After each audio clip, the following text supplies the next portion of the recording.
jsem tu zpět zas. Ale tentokrát je večer. Já nevím, co dělat. Před chvílí jsem tady stál, jo. A tam je kruháč, jo.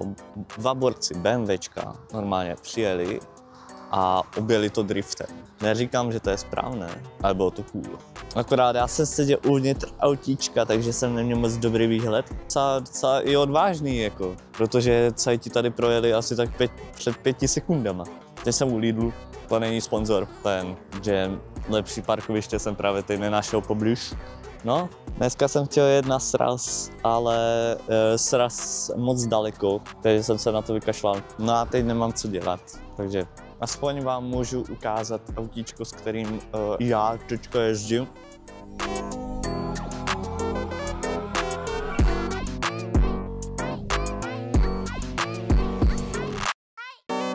TT, je to TTčko, 1.8 TFSI, jako na sportovní auto docela luxus, kámo. Jede to dobře, ničí se to při tom, co jezdím. Jako nemyslím jako to normální o používání, ale myslím jako, že třeba se z ničeho nic něco urve, anebo třeba mi zůstane řadící páka v ruce, nebo něco takového.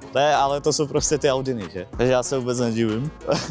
jednou se mi stalo, že nedokážete tento kufr nedokážete otevřít ze spoda. Ono to nejde. Ani nádrž.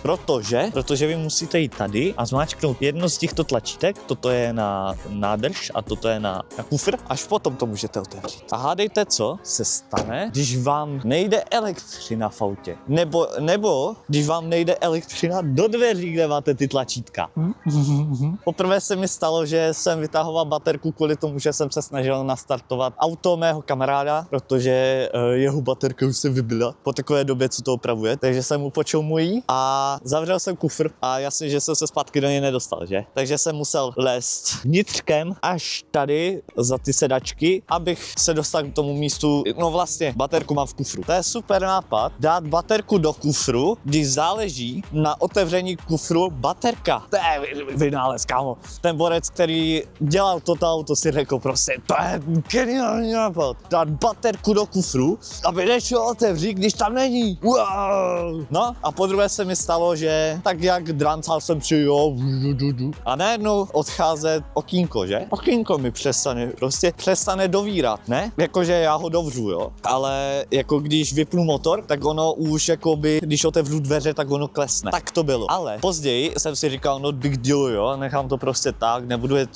otevírat tak často. A pak se stalo najednou, když jsem jel pro balík dílů, nahraných dílů na BMWčko, se stalo, že najednou to okýnko už nefungovalo vůbec. Už se ho nemohl zvednout. A tím pádem žádné tlačítka na tom nefungovaly. Nemohl jsem naplnit benzín a nemohl jsem otevřít ani kufr. Ale o kufru nešlo, ale jde o to, že okýnko jsem nemohl vysunout nahoru. A hádejte co, z minulého videa jsem se neponaučil, prostě počasí je proti mně a začalo stejně intenzivně chcát, jak ten den, co jsem dostal BMWčko. A možná ještě víc. To byl masakr, protože já jsem musel normálně najít co nejbližší podzemní garáž, protože já bych měl potopu, já bych se koupal.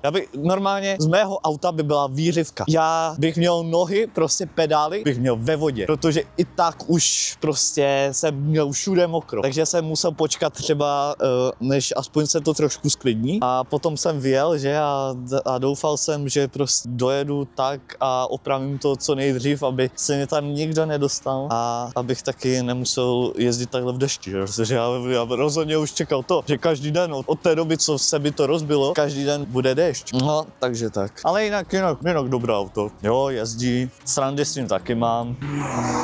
BMWčko, zase, opět. Někdy jen tak přestanou fungovat světla, anebo prostě najednou přestane fungovat budík jen tak, prostě v pohodě. Nevidím najednou otáčky, to nevadí, slyším, ne, mám uši. Ale, co to věda hradí, je toto. Wow, to má vytahovací křídlo. Cože? To je mega cool, že? To je masakr. A dokonce se to i zavírá. Samo, jak husté. To dělá asi jen 80% času, ale jak je to husté. A 90% času se to ani neotevře, ale i tak má to otevírací křídlo.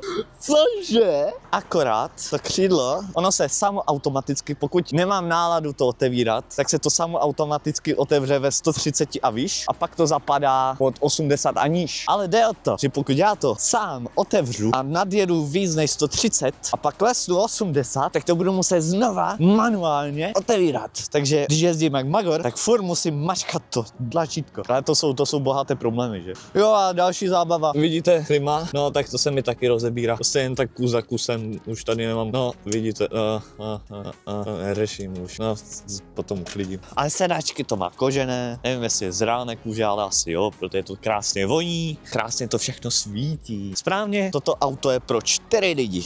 Pro 4 lidi, jo? Ale já se vlezu úplně v pohodě. A tam mám místa jak luxus. Spolujezdec, to samé, taky úplně, ten se tam může válet, tak postel. A narvat tam třetího, ten borec tam je takhle. Ten borec by musel být bez hlavy, tam musí být, tam mohou vůbec sednout. Na to, že vůbec jsem neskoušel ani narvat tam čtvrtého, to nemá ani cenu, kámo. To je tak malé autíčko, že tak strašně praktické, že prostě, že se tam vlezou určitě, i 5 bych tam narval. Jedno do kufru, nějakého trpaslíka. A jinak dobré auto, jinak docela povedené, baví mě. Drží hodně dobře v zatáčkách, jakože mega. Už i se pomalu bojím, jak moc jako můžu to vzít do té zatáčky, protože jako ono to vydrží dost, ale zas nikdy nevíte tu hranici. Ono to, někdy prostě se to rozhodne, že to pustí. Takže někdy prostě ty zatáčky, i když to je předokolka, vemu prostě driftem, protože neodhadnu rychlost a neodhadnu, co to auto umí tu chvíli. Jako ono to prostě má náladu. Ono si to řekne, že no, tak teďka prostě se mi utrhne prdel a někdy prostě ne, cítím se sportovně, teďka to ustojím.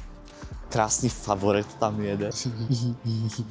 Takže tak, to je Audi TT půjčené, ale jo, za tu cenu je to fakt dobré. A já jsem mu hodně vděčný za to, že vůbec s tím můžu jezdit. Na to, kolik mi je a na to, jakou mám šanci v čem jezdit, kámo, tak to je neuvěřitelné. Takže jsem strašně vděčný. Bohužel vás nemůžu ani svést, protože já nemám držák na tuto kameru. Mám jednu kameru, off kameru, ale ta je kvalitní, jako je to takový off-brand, ale Hlavně jde o to, že nemám jak to připevnit. Jako sice to můžu mít na krku, vám ukážu záběr, rychlý.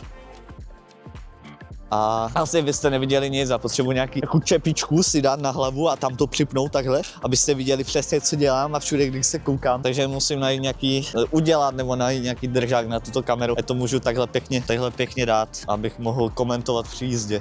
To udělám i určitě u toho BMWčka. Jakmile vyřeším všechno, co mám vyřešit. To za mě asi vše za tento hodně krátký vlog, protože už nevím, co vám říct. Možná ještě se ozvu, kdyby se něco zajímavého stalo.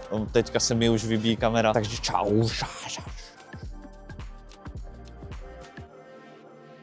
Ale víte co, prostě udělám, abyste aspoň slyšeli, jak